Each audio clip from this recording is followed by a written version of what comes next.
కూడా Lions club కుటుంబ సభ్యులందరూ కూడా హృదయపూర్వక నమస్కారం తెలియజేస్తున్నాం. ముఖ్యంగా లయన్స్ క్లబ్ అంటేనే మనం చూస్తూనే ఉన్నాం, ఒక సేవకి ప్రతిరూపాన్ని మనందరికీ తెలుసు.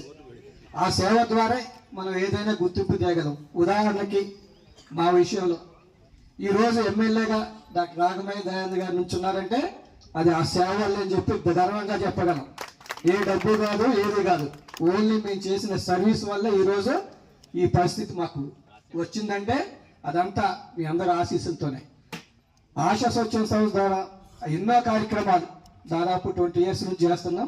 అప్పట్లోనే ఐ క్యాంప్స్ పెట్టి దాదాపు 5,000 నుంచి 6,000 మందికి కిరణ్ నేత్ర వైద్యశాల నుంచి కాకినాడ ద్వారా దాదాపు 5,000 నుంచి 6,000 మందికి ఉచితంగా ఆపరేషన్ చేయించాం సార్ ఇక్కడ ఈ ప్రాంతంలో. అలాగే స్వచ్ఛంద అనేక కార్యక్రమాలు మనందరికీ తెలుసు కూడా.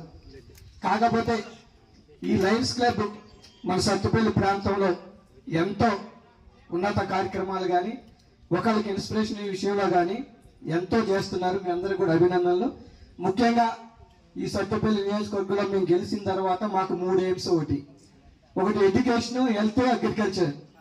ఫస్ట్ రాగానే మా నిధుల నుంచి మొట్టమొదటిగా ఎడ్యుకేషన్ దాదాపు 6 నుంచి 7 కోట్లు కేటాయించడం జరిగింది సార్. ప్రతి స్కూల్స్ కాలేజెస్లో ఇప్పుడున్నాయి ఎక్కడైతే నీడ్స్ ఉంటాయి టాయిలెట్స్ ప్రతి కాలేజీలో ఈ రోజు ఏర్పాటు చేస్తున్నాం, ప్రతి స్కూల్లో ఏర్పాటు చేస్తున్నాం. ఎందుకంటే ప్రైమరీగా స్కూల్స్లో కాలేజీ అది చాలా అవసరం కూడా పిల్లలకు కూడా. ఆ ఉద్దేశంతో నియోజకవర్గ వ్యాప్తంగా అన్ని స్కూల్స్ కాలేజీకి మేము త్వరలోనే దీన్ని ప్రారంభిస్తున్నాం. ఈ నెలలోనే ప్రారంభమవుతుంది.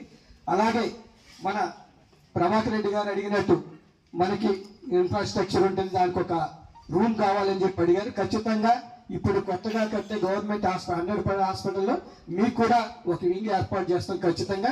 దాని ద్వారా మీరు ఏదైతే ఐ క్యాంప్స్ పెడతారో లేకపోతే ఆపరేషన్స్ ఏది చేస్తారో మీకు సపరేట్గా ఉండే విధంగా మీ చర్యలు తీసుకుంటామని చెప్పి మీకు హామీ ఇస్తున్నాను. ఎందుకంటే సేవా కార్యక్రమం అనేది ప్రతి ఒక్కరు కూడా చేయాల్సిన బాధ్యత.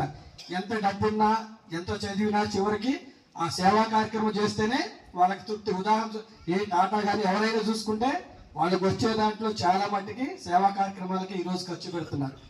అలాగే సత్తుపల్లి ప్రాంతంలో బ్రేక్ఫాస్ట్కి దాదాపు 1 సంవత్సరం నుంచి కాలం నుంచి ప్రతి ఒక్కళ్ళు కూడా దాదాపు 200 మందికి రోజు కూడా ఉచితంగా అందిస్తున్నందుకు మీ అందరికీ కూడా అభినందనలు. అలాగే సార్ మా నియోజకవర్గంలో మా స్వార్థం కూడా ఉంది. మీ కార్యక్రమాలన్నీ కూడా మా దగ్గర ఎక్కువగా చేయాలని చెప్పి మేము కూడా మనస్ఫూర్తిగా కోరుకుంటున్నాం. ఎందుకంటే ఈ ఏరియాలో ట్రైబల్ ఏరియా కూడా ఎక్కువ ఉంటుంది. మీ క్యాంప్స్ కూడా ఏ క్యాంప్ పెట్టినా సరే దానికి మేము ఎప్పుడూ కూడా సపోర్ట్ ఉంటాం. అలాగే ఈరోజు ఆహ్వానించే రీజనల్ చైర్మన్ ప్రభాకర్ రెడ్డి గారికి ఒక అభినందన తెలియజేస్తూ వేదిక నచ్చిన పెద్దలందరికీ కూడా హృదయపూర్వక నమస్కారాలు చేస్తూ ఈ అవకాశం ఇచ్చిన మీ అందరికీ హృదయపూర్వక ధన్యవాదాలు తెలియజేస్తున్నాను. Thank you very much.